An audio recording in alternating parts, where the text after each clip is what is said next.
Welcome to The Creators here at SomeCity. Coming to you every Tuesday and Friday. Extended conversations that build community for creators, videos by making what you make. Today on The Creators, Seacoast guitarist Bob Halperin. He's been a leader in roots rock guitar, playing, singing, and talking to us here on The Creators.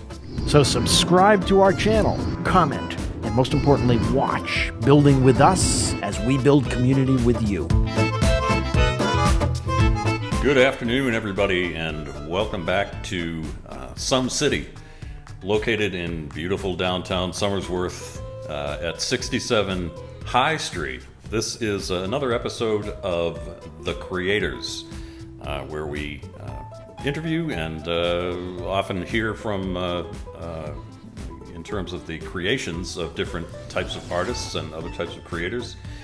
And with us today is a longtime friend of mine and guitar player extraordinaire, Bob Halperin. So, Bob, welcome to The Creators. Hi, Tom. Thanks for having me here. Looking forward to hearing some of Bob's great guitar playing and music. When did you pick up the guitar for the very first time? I picked up the guitar for the very first time when I was 8. I saw a couple of my fellow students playing guitars at an assembly in school, and I just thought it was the coolest looking thing. And my parents had been trying like crazy to have me learn music in the way of piano lessons, which was a more traditional sort of way, and I did not get that at all. But I was really attracted to the guitar, so I begged them for one. Were they playing acoustic guitars or electric? Oh, it was acoustic guitars. Yeah. Electric guitars were fairly rare at that point. I mean, I'm that old. and certainly it was not kids didn't have them, period. You had to be at least a teenager. So this was probably like post Elvis making his rise to fame. Post Elvis and just before the Beatles Just broke. before the Beatles. Which is probably what sealed my fate. I always give the Beatles credit for being a big influence. You and a lot of other musicians, and for good reason, Yeah. of course.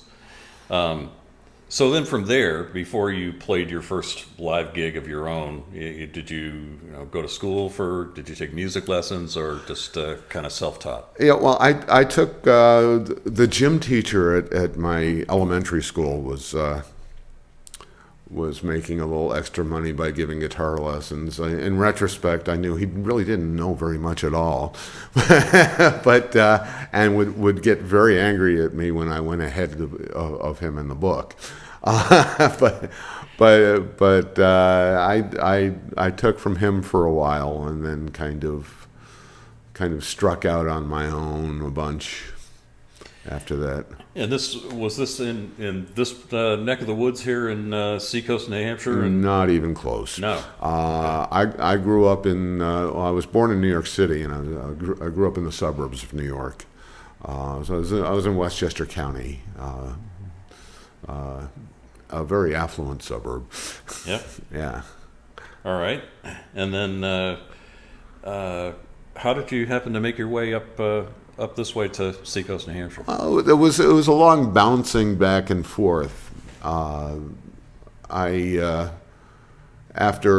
high school, I had a music partner, and it would take too long to explain how I ended up with a music partner in Toronto, but I did. I went up there for a while and played. Came back down. Bounced up to Connecticut because some friends of mine had a cheap apartment. Was there for about 5 years. Went briefly out to the West Coast. Could not find a way to settle into San Francisco at all. I had a friend there I was staying with. Went up the coast to see another friend in Olympia, Washington. probably would still be there if I had had a car when I went. But without a car, I couldn't make money, and without money, I couldn't get a car. So I ended up catching a bus back to the East Coast. Okay. So was this like in the 60s, late 60s or so, or this 70s? This is in the 70s. Okay.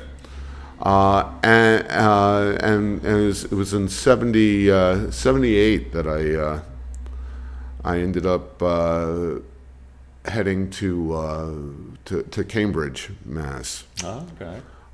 And lived there for 5 years. I loved it there when I first got there. It was just It's a great town. and it was a great time to be there. Yeah. So 40 years, 40-year anniversary in the kind of general area, I guess. Oh yeah, maybe, right? yeah. So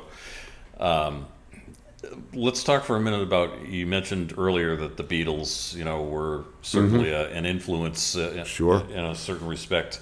I've enjoyed your music for years now, and I've always noticed that you were kind of doing what now is pretty commonly referred to as kind of like roots music or Americana, that sort of thing, before it really became a real popular sort of thing. And I've definitely always noticed the blues influence. Oh yeah, on your very music. strong. Can you talk about who are some of the influences that came from those kind of sectors of the music industry? Well, I was always attracted to bluesy sound. The first thing I remember hearing on the radio and loving when I was very, very small was Fats Domino. And that kind of New Orleans syncopated march feel is still draws me strongly. I went to a summer camp, a kind of a hippie summer camp, when I was in my early teens, and a counselor there was a fellow by the name of Roy Bookbinder, who blues fans would, or acoustic country blues fans would probably know. And he was a student of Reverend Gary Davis's. Reverend Gary Davis is one of the guiding gurus and one of the old guys who was around New York, the New York area. And I heard this stuff that I just loved it. It just lit me on fire. Roy inspired a lot of people there. And I ended up plucking up my courage and calling Reverend Davis on the phone. This is amazing. Just look in the white pages under Blues Legend, and went and took a couple lessons with him when I was 15. Which were very intimidating. But I did pick some stuff up from him. And I do have, and I can legitimately tell people that I was one of his students. That's amazing. Yeah. Okay, and once you made your way to this area, I know that you've played a lot of the bars, some of which don't exist anymore, and some of which do.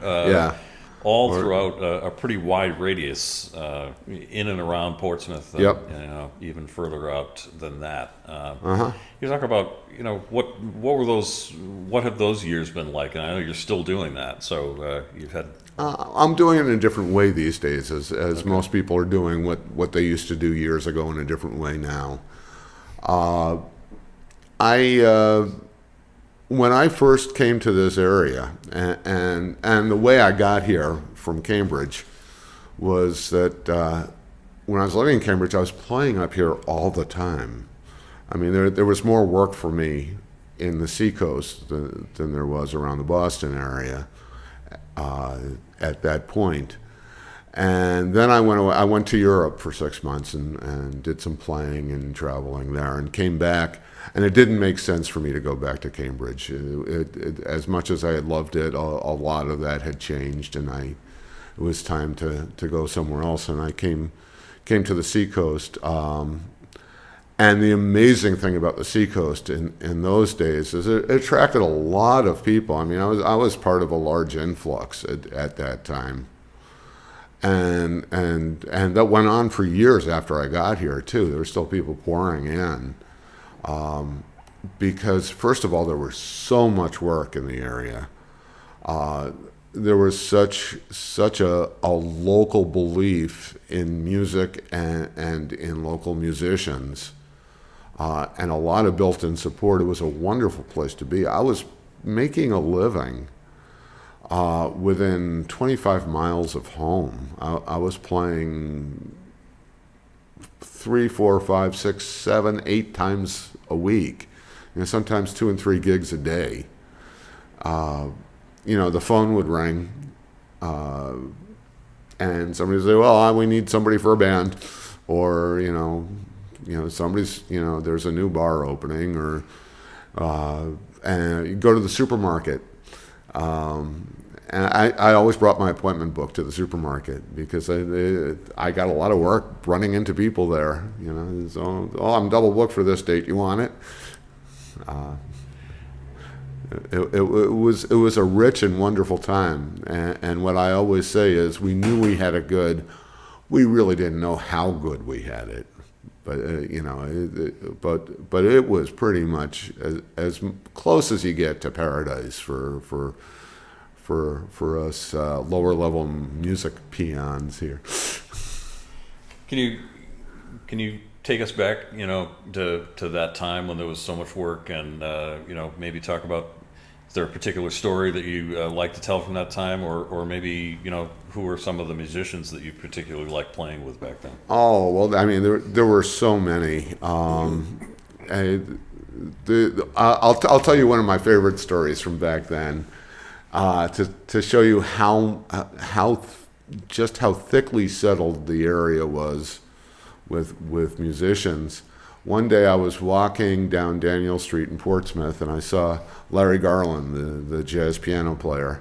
And he's just kind of standing there. I say, "Hey, Larry, what's up?" And he says, "Oh, I got a gig tonight, and I need a drummer. I'm just waiting for one to come by." And he was exaggerating a little bit, but not much. It was that lush around here. I had a couple of groups back then. I did a lot of duo work with people who I'm still friendly with, and occasionally work with from time to time. Jerry Tillett was my roommate. He's a wonderful songwriter, incredible guitar player, and a terrific singer. And we did gigs together. And because there was so much work, you could kind of throw together a duo just, well, that was fun playing together, let's book a gig. These days it's not quite so possible, and nobody's really into taking the chances. You kind of walk into a gig with like 4 songs of repertoire and see what comes up for the rest of the night. It never failed, but it is a chance.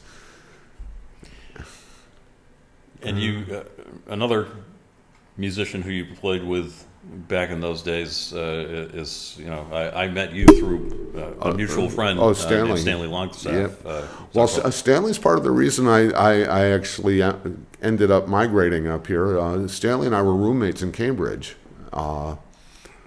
and we played music together down there. We were kind of joined at the hip.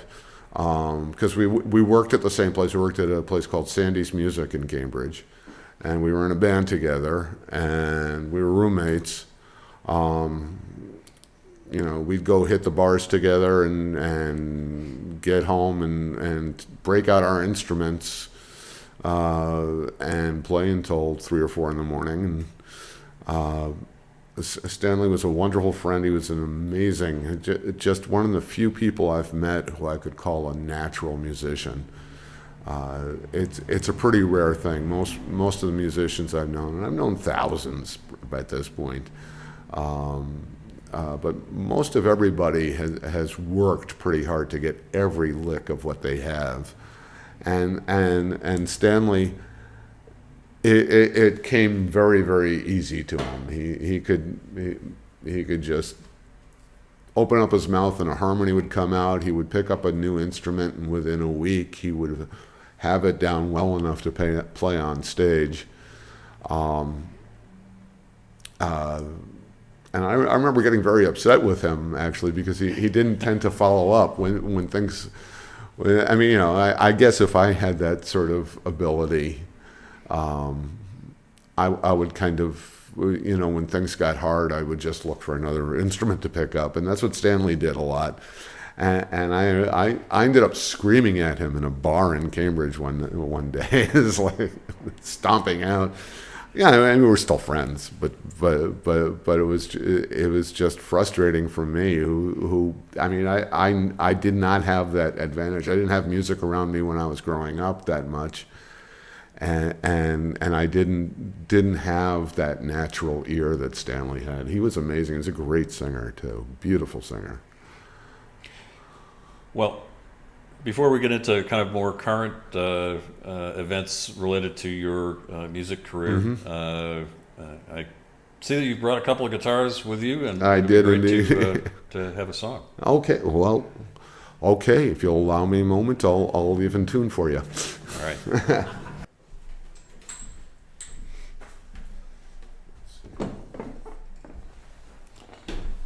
Probably want to get some levels on those. Yeah, that's great.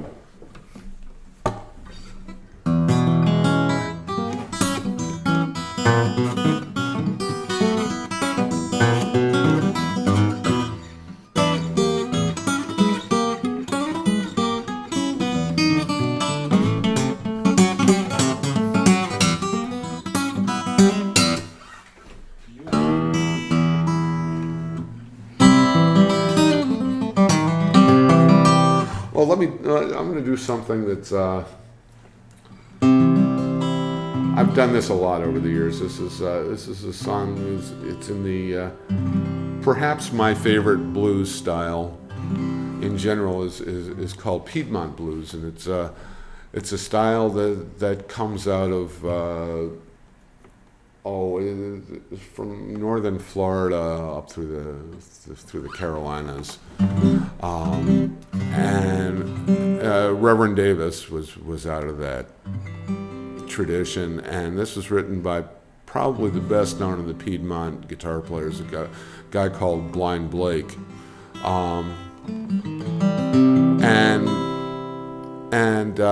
it's a little bit risque. It was one of his hits. The idea that all bluesmen were poor and ignored is kind of silly. A lot of these guys were stars, and Blind Blake certainly was. But the Piedmont style is rooted in a guitar trying to imitate what a piano does, which makes it kind of fun and very ragtimey.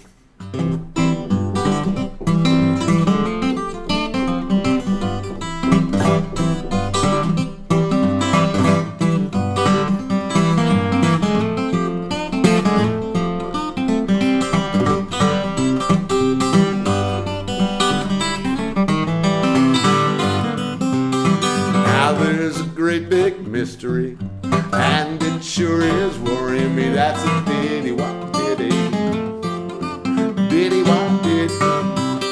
I wish someone would tell me what this diddy wop diddy means.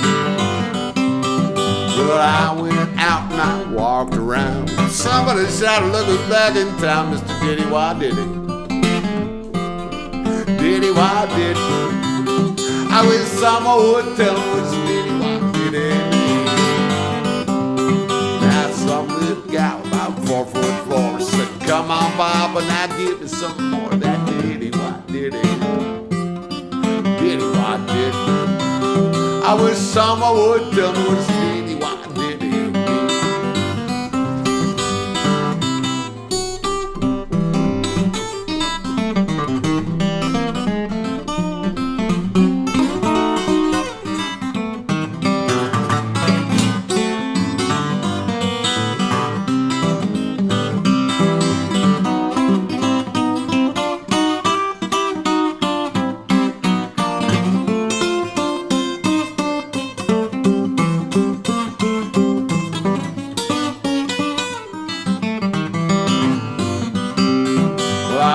to church. I put my hat on the seat. A lady sat on the seat. Brother, you sure look sweet with that. Diddy, why diddy? I wish someone would tell me what this diddy, why diddy mean? Well, I said, sister, I'll soon be gone. Just as soon as you give me what you're sitting on. That's the diddy, why diddy? Diddy, why diddy? I wish someone would tell me what this diddy, why diddy mean?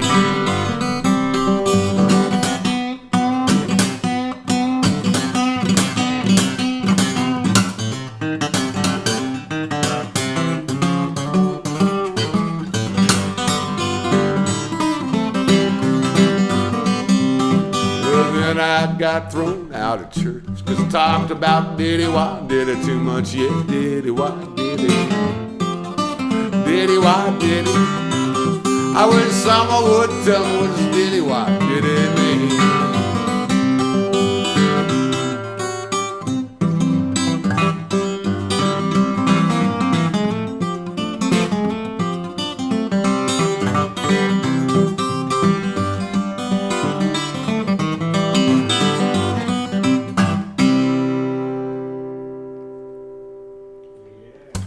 Halperin with another great song there, Blind Blake song. Yes. And great stuff. And we are here at SomeCity headquarters in beautiful downtown Somersworth. And this show is called The Creators. And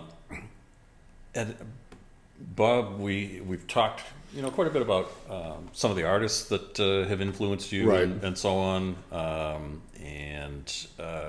But you've written some of your own material. I have written some. I don't consider myself really a writer. I have friends who just really shine at that, and it's I respect that. Every once in a while, something will pop out, and I had a run of trying to write, and I'd sit down to write every day, and the stuff I came up with, the next day I'd listen to and go, that's horrible. So, but is that a case of being your own worst critic, or well, in a sense, I mean, I've been friends with and I've worked with. I mean, some people know these names, some people won't. But Patty Larkin and Nathan Bell and people around here that I worked for years with, Chris Pern, who was an incredible songwriter. A fellow named Bob Holmes, I've just been rediscovering him. When I looked down in Cambridge, I made an album. One of my few actual appearances on vinyl. Bob and I made an album together, and I just listened to that again the other day, and geez, he wrote great songs. There's when you get it's hard to accept something that's mediocre or doesn't. I can write melodies all day long that I like and I'm happy with. I've written a few instrumentals. The art of marrying that to a lyric that at once is reaches down deep someplace and is not mawkish is really difficult. And my friend Cormac McCarthy, my hat goes off to him. I mean, how does he do that? He writes this beautiful stuff. It's every time I hear a song that I respect, I respect it ever so much more now than I ever did before. Well, let's talk about what kind of hopes you have for the future in terms of where you might take your music. Well, I'm just trying to find the way that make some sort of commercial sense, and where I can keep pursuing the path I've been on. One of my personal missions is, I started off, I was always kind of, I describe myself as a blood in the teeth guitar player. I dig down hard, and the first stuff I went for in terms of playing was really kind of the just raw emotion stuff. And I've been trying to get more lyrical as I go. I was trying to work on being melodic, and I feel like I've been getting towards that more and more.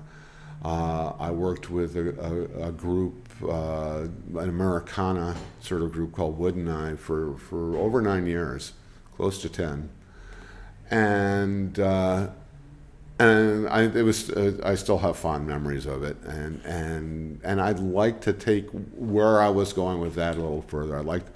I've made a couple of forays into talking to people about forming something that would be not trying to do exactly what Wood and I did, but taking that kind of mixed roots music approach with perhaps a little heavier emphasis on blues, because that's where my heart is, and going towards that. It's finding the right people of the right amount of time at the right juncture. And I do work with a gospel choir called Rock My Soul. And I at least for the moment, I plan on continuing with them, because that's a lot of fun. They're terrific, and I really enjoy it. And that's just another roots music. I've always been attracted to that kind of music. And I like that they're, it's not a preachy choir. It's a bunch of people who are there because they like the music, not because they have a particular message to deliver. So for people who would like to keep in touch and see where you're playing around the area, what's the best place to send them to find out about that? Oh, probably Facebook. It's the love-hate thing. Yeah. But it is it really is the best way for me to I post my gigs. I keep track. I generally, if you're not too rude, I answer the comment, and it's a great way to. I mean, it really is a great way to keep in touch with people. Just don't send me your social security number, okay? And so your own personal Facebook page. Yeah, Bob Halperin. Yeah. All right. Well, this has been fantastic to have a chance to talk with you and hear some of your music, and so that the other guitar that you brought with you today doesn't feel left out. Can you maybe play us out with a song on that other guitar? Sure can.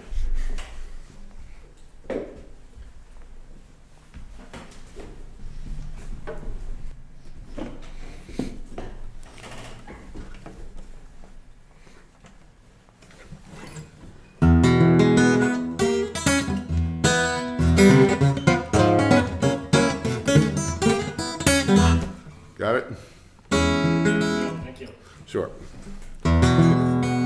Okay, well, I guess I'll kind of go for,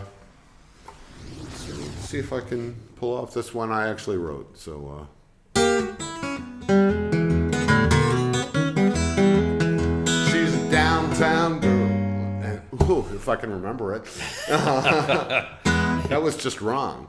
Let's try it again. She's a downtown girl, and it's understood that she knows that you know that she's looking good. She's a downtown girl, and it's a pretty safe bet. She's gonna take you someplace that you haven't been yet. She's a downtown girl, brother, don't you ever forget. She's a downtown girl, you ain't her boss. buddy, that's your law. She's a downtown girl, she don't care what you say. And when she hits the dance floor, get out of her way. She's a downtown girl, tonight she's going out to play.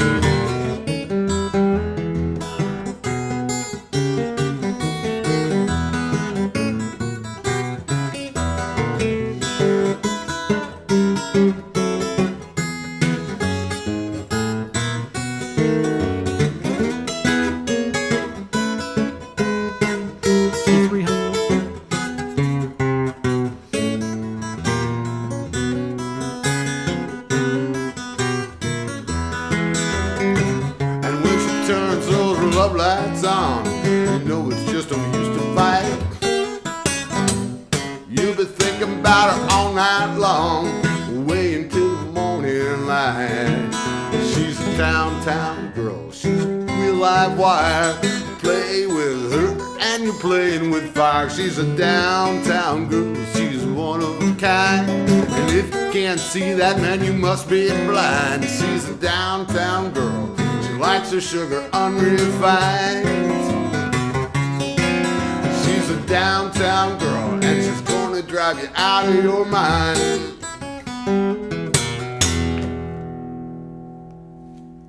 Yeah. Thank you.